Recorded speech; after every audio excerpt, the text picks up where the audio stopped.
y yo le estoy muy agradecido. Yo he pasado tardes y tardes y tardes de mi infancia y de mi adolescencia leyendo este tipo de cómics y ahora me sigue gustando y llamando la atención el cómic por él.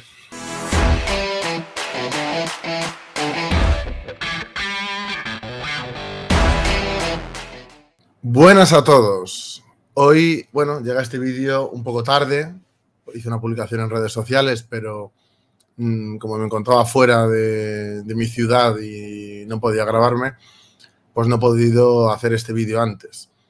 Hace un par de días falleció, una persona que para mí ha marcado mi infancia, que es Francisco Ibáñez, el creador. Entre otros, a mí los que más me gustaban eran Mortadelo y Filemón y 13 Rue del Percebe. Pero bueno, escribió más, o sea, fue el creador de más, como fue el Botones Sacarino, por ejemplo, Pepe Gotera y Otilio. Yo la primera vez que cogí un tebeo de Ibáñez, yo creo que no sabía casi ni leer, era un niño muy pequeño, y mi padre tenía unos tochos así, forrados, en el cual metió, pues, como eran los tebeos en su época, que eran como, las historias eran de una hoja, o de dos, los de Mortadelo y Filemón también. La gente de mi generación estamos más acostumbrados a, bueno, eran como de tapa blanda o semiblanda y, bueno, no eran muy gordos, que aquí no tengo ninguno porque se quedaron en la casa familiar y yo no tengo ninguno y hace muchos años que no leo Ibáñez, pero muchas veces pensaba, digo, joder, qué rabia, a ver si vuelvo otra vez a coleccionar, ¿no? Y creo que voy a empezar a hacerlo otra vez, voy a empezar a recuperar números. Pero lo que decía, esos tebeos que no me acuerdo cuántas hojas tenían, pero ninguno no llegaban a 100, a lo mejor 50, 60 hojas, 70, no recuerdo ahora mismo, porque hace muchos años. Y luego estaban los míticos, que eran como compendios, ¿no? Especial mundiales, y venían 4 o 5 historias que también se vendían por separado juntos en tapa dura. Igual que había de eso, había de otros, ¿no? De especiales, por cuestiones iban agrupando. Yo tenía bastantes de tapa dura y tenía bastantes de tapa blanda o semiblanda. Pero el formato que más me gustaba era el de tapa así un poco más blanda, ¿eh? Ese era el que era solo una historia. Y a veces al final venía una muy pequeña, un par pequeñas, ¿no? Unas poquitas. Pero estaba como la historia principal. A mí era como más me gustaba, pero de la época de mi padre, que es cuando realmente él estaba desarrollando, pues eran, bueno, como coleccionables. Mi padre los forró y los metió todos como en unos libros que hacía él de tapa dura. Entonces yo es lo primero que vi. Sí me gustaban, pero menos que lo que me gustaron posteriormente. Además había como mucha mezcla, ¿no? No solo estaba Ibáñez, había muchísimos. Y le faltaban algunos, te perdías en las historias, bueno, era un poco frustrante, incluso para mi yo niño. Y cuando fui creciendo ya fui teniendo este tipo de cómics que he dicho, los cuales iba coordinando con los de Tintín, que esos eran de tapadura, eran finos pero eran de tapadura, y los de Asterix y Obelix, por supuesto, que me encantaban. Los tengo en formato PDF, pero no es lo mismo. No es lo mismo. Y son otros que me gustaría también volver a recuperar. Los de Tintín, los de Asterix y Obelix y los de Mortadelo y Filemón y 13 Rue del Percebe.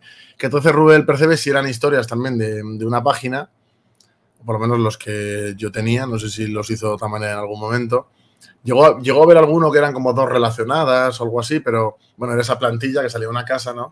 Y había como una serie de personajes que vivían ahí que...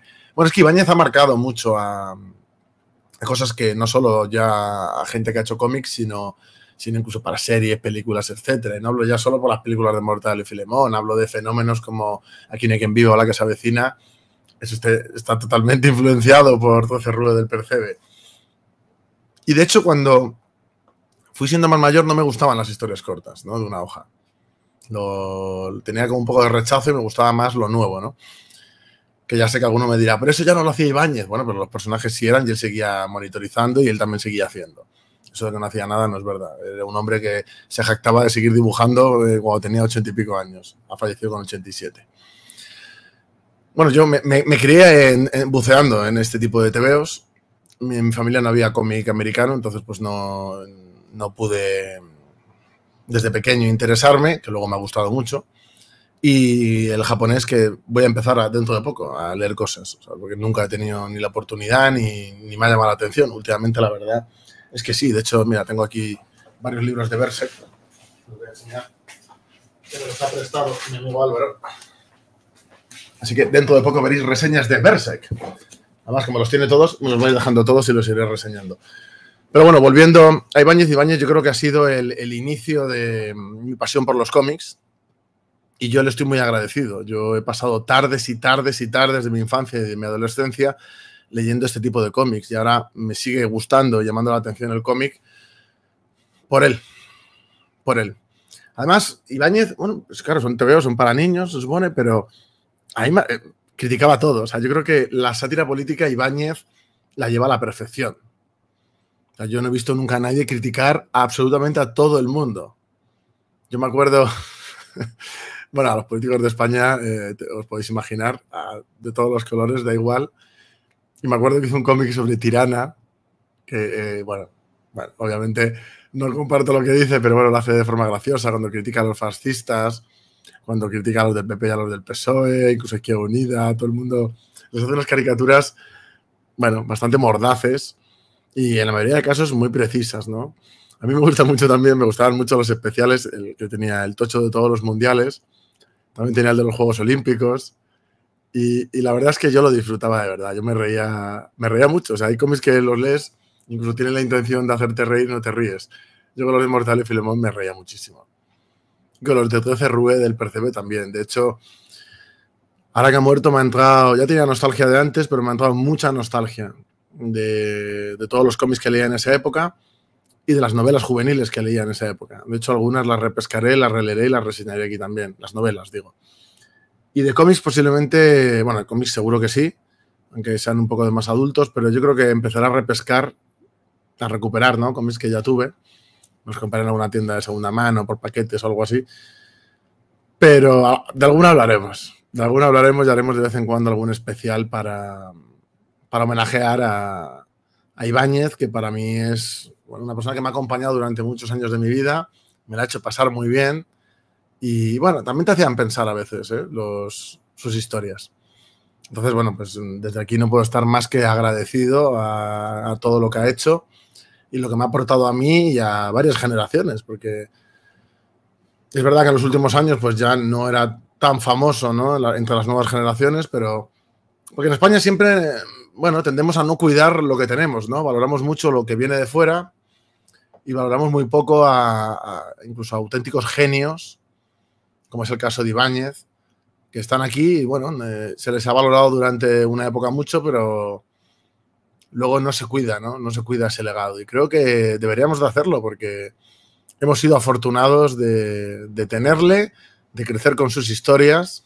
Y yo, desde luego, el día que tenga hijos, es una de las cosas que, por supuesto, les daré para que vean y, bueno, vivan esa experiencia que también tuve yo y que creo que es muy sana y deseable que la tengan.